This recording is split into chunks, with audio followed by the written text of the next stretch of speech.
Welcome to another episode of Talking About Records. My name is G.I. Sanders, founder of NTX Vinyl, which is a small independent chain of record shops just north of the Dallas-Fort Worth area.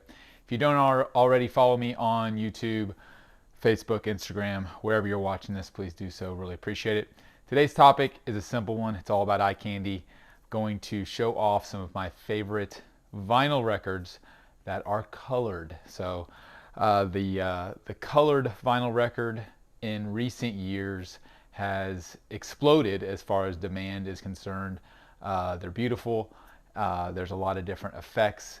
There's a lot of record labels and artists who are pressing different variants of the same album on many different colors, creating a demand and a collectability within the hobby that has really helped kind of push everything forward. That said, colored vinyl records are not new. They've been creating them since the 60s, as far as I can tell. Maybe later back than that, but since the 60s, that's the oldest ones I have. So I'm going to feature a lot of new records, a couple of older ones that I pulled.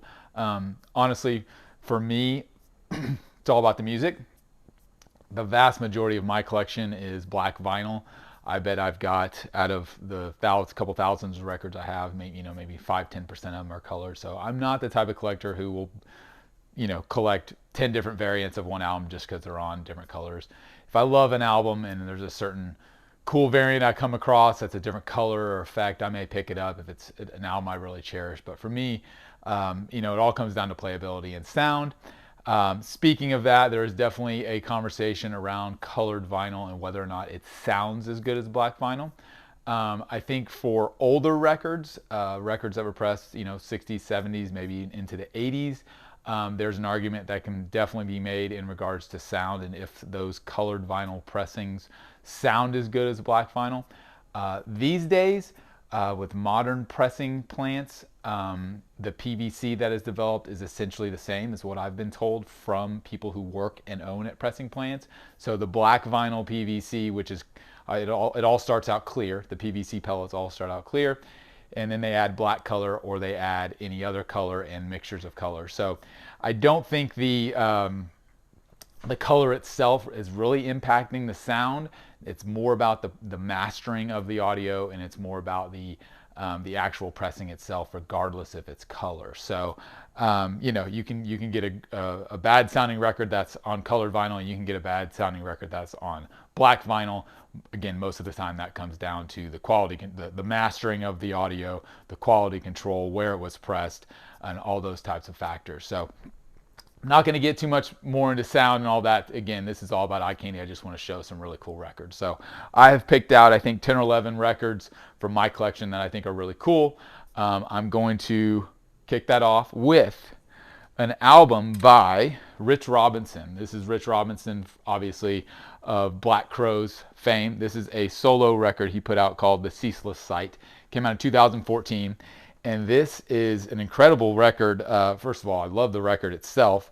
And visually, it's really cool. So the artwork is cool. And it's a double LP.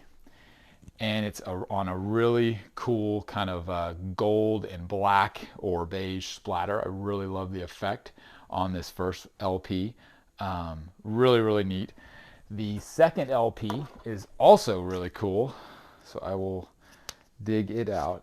And I like this because they didn't duplicate one LP to the next, which is kind of unique. Most of the time, a double LP set has the same exact effect on both. So this second LP is kind of like a black with some white splatter in there. So I think that's a really cool treatment.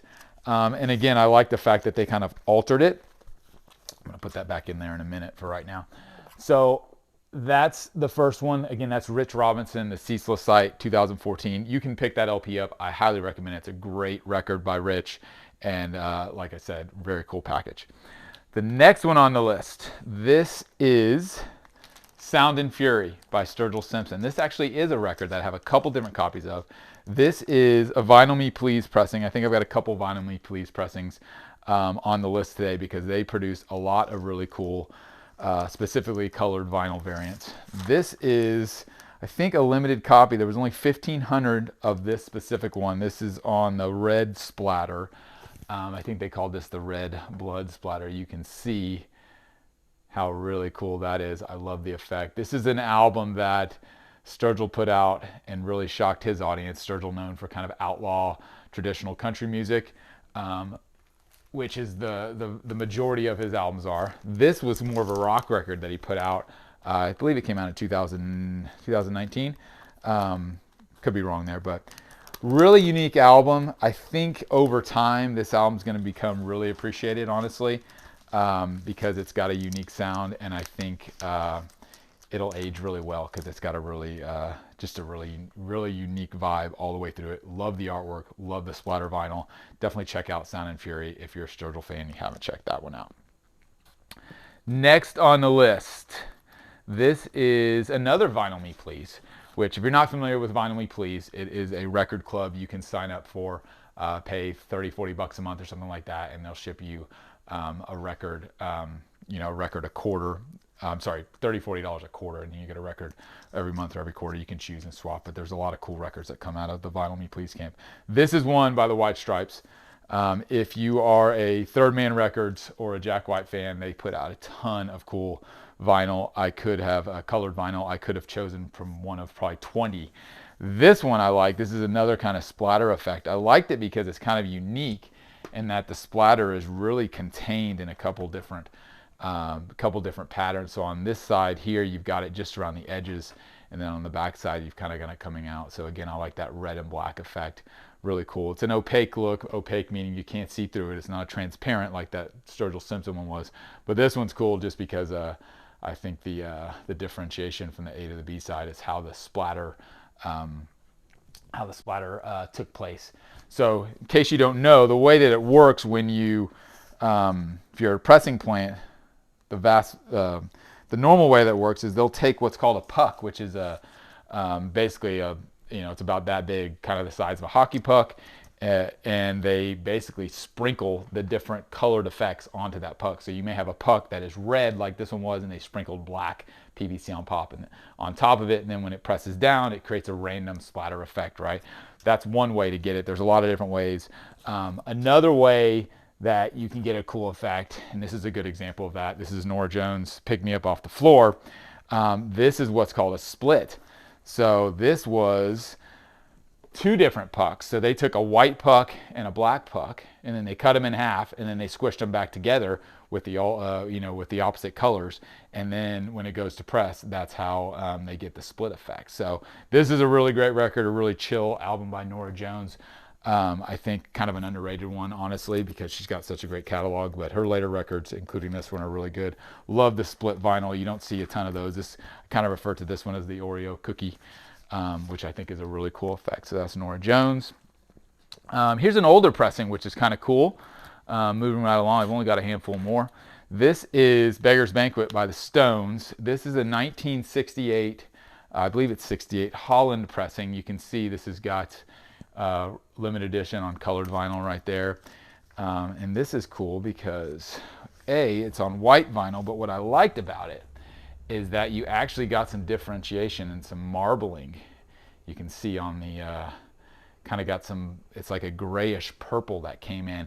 I don't know if that was intended or if that was just by happenstance in the pressing plant, because a lot of times when you get down to the bottom of the barrel, literally, of PVC, if there's any leftover color from other pressings, it may get lumped in. Or if they need additional quantity of PVC and they don't have any more of, let's say, the white PVC around, they may mix some other colors in. So this may have been a straight white pressing that then some extra color got blended in, either by accident or on purpose by whoever was pressing the record. So, but again, this is from 1968. So like I said, they've been pressing colored vinyl for quite a while. It's not a new thing.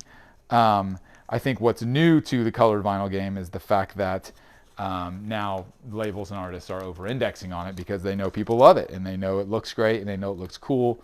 And it just adds a whole different layer of collecting and kind of collectability to the hobby, which is cool. So, but I like coming across an older pressing like this that's on color, because Beggar's Banquet's a very iconic Stones album, which most of the time you see on black vinyl. So to come across a vintage pressing on a white vinyl, especially with that kind of variant in there, was really cool. So I like that one.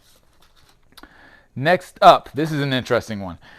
Surely you know Dark Side of the Moon, but do you know Dub Side of the Moon? This is an album by the Easy Star All Stars, which is a reggae group, and they do a variety of different cover albums. So this is their complete reggae style version of Pink Floyd's Dark Side of the Moon. And it comes on a really cool orange and green translucent splatter. This is one of my favorite looking records. This is kind of a, almost, it's got an effect like what's called Wax Madge, which is a record label specifically in the Midwest of the US that does a lot of really intense vinyl pressings, unique custom blends, and this has kind of got a little bit of that vibe going on. I don't have any of those Wax Madge records, but this is kind of the closest thing I have to it. I thought this is a really cool color balance with the artwork and everything, so I really appreciate that. And it's a cool album if you check it out if you're into reggae. It's definitely a different take on Dark Side of the Moon. If you've never heard a reggae version of it, which most people probably haven't, definitely check that out. They do a really cool version of Radiohead's OK Computer, which is also on a colored vinyl. So check out the Easy Star All Stars Dub Side of the Moon. Very cool record. All right, next up, this is a modern pressing of Jane's Addiction's Ritual, Alive at 25. This is their the silver anniversary tour they did for the album, a live recording. This one comes on a couple, I believe this is on a white vinyl, and then they've got a couple different splatters, so check that out. This is a really cool kind of blue and teal or blue and purple vinyl. I like it because if you notice, it's got a different vibe on the back, on the LP2, less of a splatter. So it's really varied, and again, I think that's, again, what makes colored vinyl really collectible, is that it's really unique. There's not really two that are the same because of how vinyl records are placed. They're not how they're pressed. It's not cookie cutter. So each one of them is going to be different. And again, I think that's what speaks to the collectability of it. And I think why a lot of people are really engaged with colored records and you know, getting involved in collecting versus just a plain black vinyl. So, all right, next up, this is another vintage pressing. This is a compilation album. It's called That's Underground. It features Moby Grape, Bob Dylan, Spirit, Blood, Sweat, and Tears, so Al Kooper. So it's a whole bunch of classic rock artists. I believe this came out in '68 as well. This is a German pressing, and I was shocked when I initially discovered this because of how cool it is. So again, coming out in 1968, look at that splatter. You know, that's very similar to some of the other records we were looking at, and this is created, you know, 30, 40 years earlier, right? And so they were definitely, again, this is the Germany press in Germany, but you know, pressing plants back in the day were not shy in creating this. They just didn't do it a lot, honestly. And I don't know if that's because the public didn't accept it, or because, you know, it was more cost prohibitive, or just wasn't, you know, what labels or artists were into. Maybe they thought the more traditional black vinyl would sell better, is what people were used to. But this is a cool one. It's not particularly valuable. I've come across a couple of them. There's an orange one that has a similar splatter. I think there's a green as well, so there's a couple different versions. Again, this late 60s pressing, I think it was 68, German pressing of a compilation called That's Underground. So check that out if you're into it. Again, it's got a pretty neat track list as well. Very cool record. Couple more on the list. This is Les Claypool's Frog Brigade, the Fearless Flying Frog Brigade. This is a 3 LP set. I think this is 2019-ish, 2020. Really cool translucent kind of, I don't know what you call that, a splotchy splatter. It's got some really cool effect to it, and I love the green on green. So it's like a translucent green, but then it's got the green kind of splattered in there. Let me see if the others are a little different. I think they're pretty similar, but of course they're all going to be different. Now this record is really cool because, speaking of Pink Floyd, I talked about the Dub Side of the Moon. Here's another version. This one's a little less translucent, a little more actually opaque green, but man, that's really cool. But to the point, this is Les Claypool's version of Animals by Pink Floyd. So cool. It also has them doing Shine On You Crazy Diamond on this. So it's got a couple of, it's got a King Crimson song. It's got A couple originals, and it's got Shine On You Crazy Diamond with Jack Irons on drums, which is cool. And then it's got a complete cover of Animals, which is an amazing Pink Floyd record. So this is a really cool set, 3LP. Again, just a couple years old, on that cool translucent green and green splatter, which is very cool. So check out Les Claypool's Frog Brigade set 1 and 2. Next up, we started with Rich Robinson from the Crows. Now we've got an actual Crows record. This is another 3LP set. This is called Tall, also known as the Tall Sessions of the Lost Crows. These are B-sides and outtakes from the years of Amorca and Three Snakes. And man, are there some great songs on this. And the LPs are beautiful. So they've got an orange kind of and green vibe going on LP1. LP2, it's kind of a almost a marbling or like an orange and green kind of effect. And I believe the last one is a similar kind of color and color, kind of orange on green, a little bit of translucent. So just a really cool set. I've seen a number of copies. I've owned a number of copies of this, and it's pretty varied as far as how the effects are on the vinyl, which again, one of the things I love about it. But this is a great set. I love this Black Crowes set. It's pretty hard to find. I think there were maybe 2,500 copies of this one, so it's definitely not the easiest record to find. But if you're a Crows fan, seek it out, see if you can get a copy for a decent price. Not easy these days. It's definitely gone up in value, but one of the cooler collectibles in the Crows catalog, and there's a lot of them.